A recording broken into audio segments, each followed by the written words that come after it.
رسول اللہ صلی اللہ علیہ وسلم فرماتے ہیں، ایک دفعہ حدیث کا پورا ترجمہ سنیں اور گفتگو ختم کرتا ہوں۔ حضرت انس بن مالک کہتے ہیں جب فاطمہ بنت اسد رضی اللہ تعالی عنہا کا انتقال ہوا، توجہ میری طرف رکھیے گا، سرکار دو عالم صلی اللہ علیہ وسلم تشریف لائے اور سرکار ان کے سر مقدس کے قریب بیٹھ گئے اور کہنے لگے، اے ماں تجھ پر اللہ رحم کرے، تو میری ماں تھی، میری ماں کے بعد مجھے جب بھوک لگتی تو کھانے کو دیتی، مجھے کپڑے کی حاجت ہوتی تو مجھے کپڑا دیتی، تو میرے لیے بہتری کا انتظام کرتی تھی، اللہ تجھ سے راضی ہو جائے اے میرے ماں، اور آخرت دارالآخرت اللہ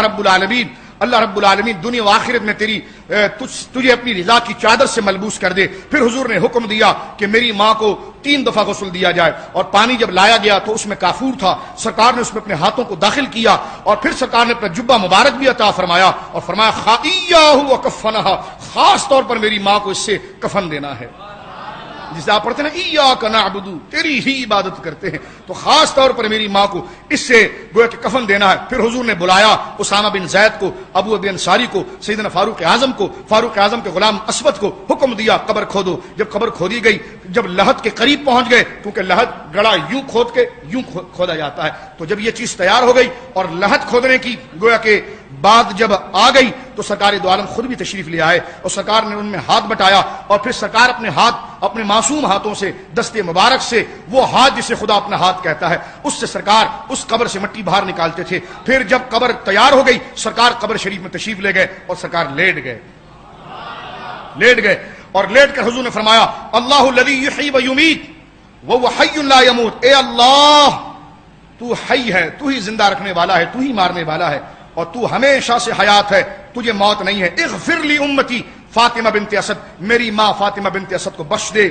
ووسع علیہ مدخلھا، اور میری ماں کی قبر کو وسیع کر دے، بحق نبیک والانبیاء الذین من قبلی فانک ارحم الراحمین، میرے وسیلے سے اور مجھ سے پہلے جتنے انبیاء گزرے ہیں ان کے وسیلے سے مولا میری ماں کو بخش دے، اور تو سب سے زیادہ رحم کرنے والا ہے۔ مولا تیرے حبیب کے وسیلے سے، تیرے انبیاء کے وسیلے سے، سیدہ فاطمہ بنت اسد کے وسیلے سے آج اس رات کی برکتیں ہمیں عطا فرما دے۔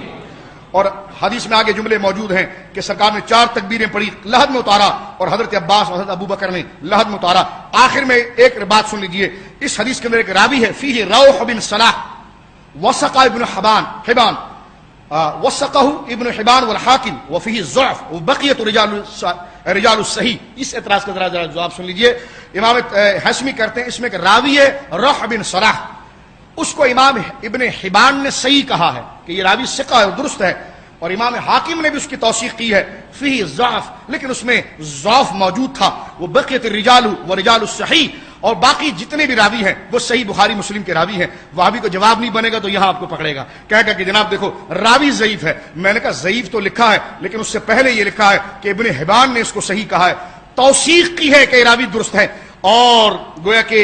امام حاکم نے توثیق کی ہے، اور یہ جو کہا نا فیہ ضعف، اس میں ضعف ہے تو یہ ہمارے خلاف نہیں ہے، اس لیے کہ جرح غیر مفسر ہے، یہ جرح مفسر نہیں ہے، صرف ضعف کہا، کس بنا پر ضعف ہے یہ بیان نہیں کیا گیا، تو لہذا جرح غیر مفسر معتبر نہیں ہوتی ہے، جرح مفسر معتبر ہوتی ہے، لہذا یہ جواب جاتا ہے اور یہ راوی بالکل ٹھیک قرار پاتا ہے اور اہل سنت کی فتح بالکل عام ہو جاتی ہے۔